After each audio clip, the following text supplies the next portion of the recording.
After the short-lived Ford 2+2 Ferrari 365 GT4, which couldn't accommodate rear passengers due to its extra small back seats, Ferrari launched the true replacement of the 365 GT2+2 with the subtle 1972 Ferrari 365 GT4 2+2.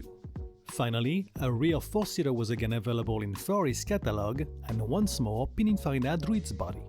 The chassis wheelbase was 5 cm or 2 inch longer than the 365 GT2+2, making it now a total of 2700 mm or 106.3 inch, but the overall car length was shorter.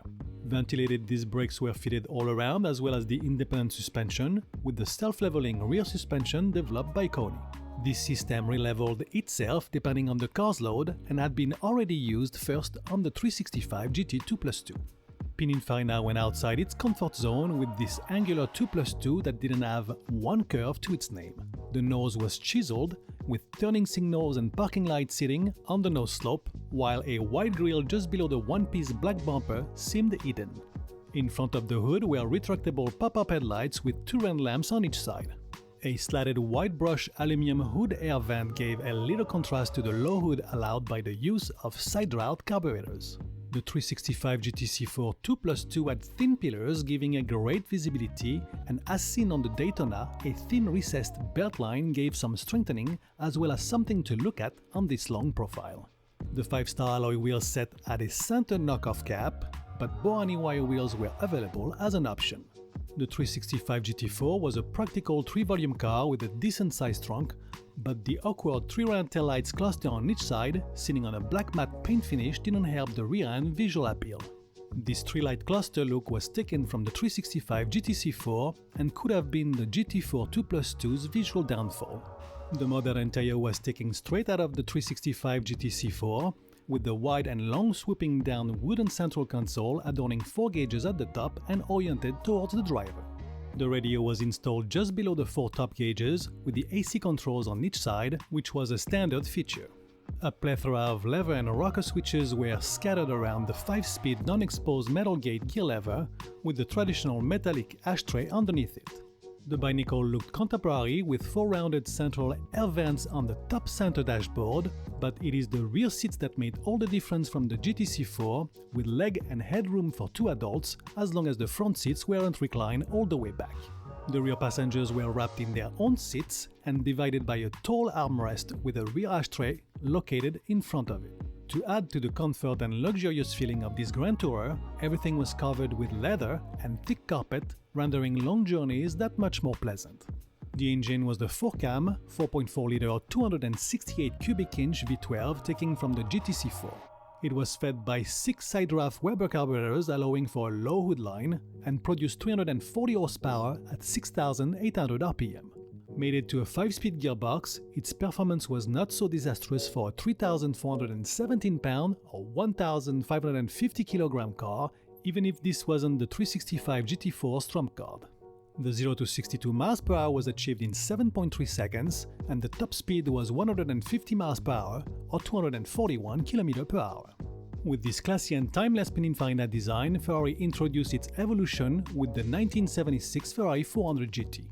The 400 GT was an all-out 365 GT4 2+2, with the only external differences being a set of 5-spokes concave alloy wheels now held in place by 5 nuts. A low front spoiler lip kept the car more planted on the road and favored the airflow into the radiator. Also, a rectangular extra driving light was encased at each side of the grille. Happily, the big visual plus came from the adoption of the unmistakable 2-round Ferrari taillights set on each side, but sadly they were still displayed with the same rear black matte finish.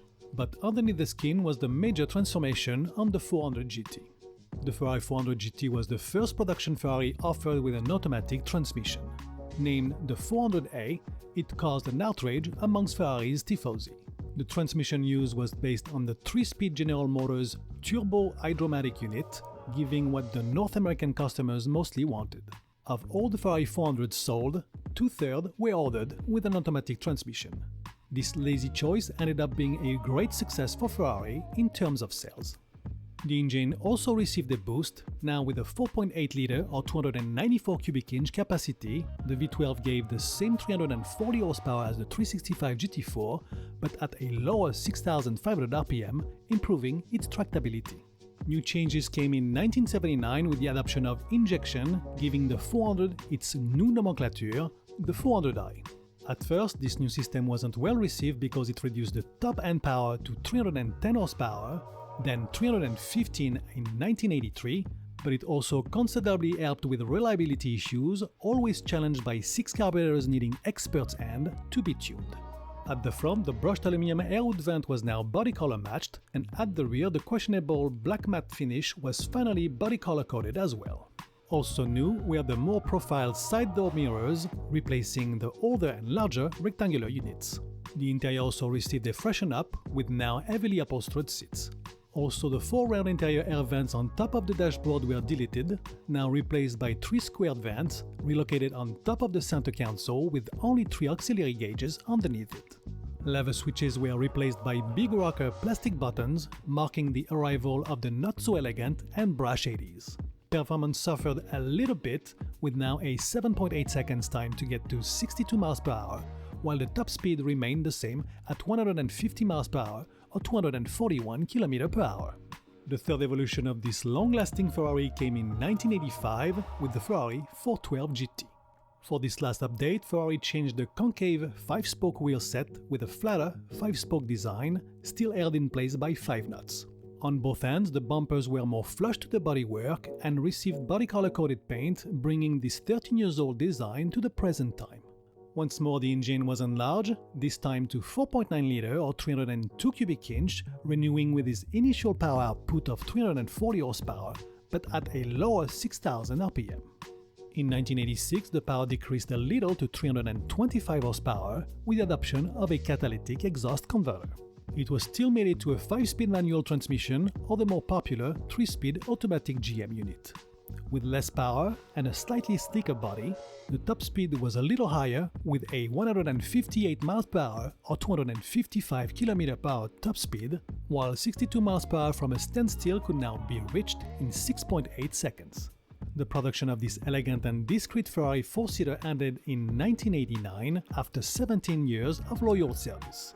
Nowadays, the Ferrari 365 GT4, 400i and 412 GT can be bought relatively cheap.